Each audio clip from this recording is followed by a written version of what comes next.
講經歷嘅經歷就係一個好嘅經歷。你曾經高低起伏過，領過嘢，你會更加知道民間疾苦。實喺呢行啊，10個做咗8個經理，做經理嗰陣都冇人教我做經理嘅，有冇辦法？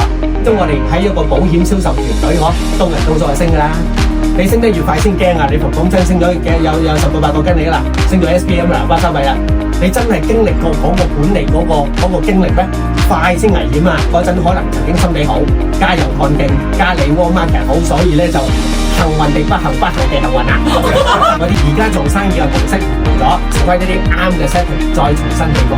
當自己眼光格局經驗唔同咗，再去做嘅時候咧，成件事就不一樣。你以前衰過喎。